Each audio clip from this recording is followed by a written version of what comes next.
I don't care how successful your child is, but the moment God is not part of his equation, I'm telling you, one day, pag yan binagukan ng problema, which is common to everybody, saan kaya siya tatakbo? Si God is so loving that He wants us to remember Him.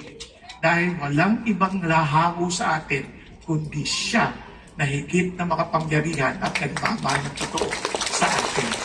Naunawaan, kaya balik tayo sa Diyos.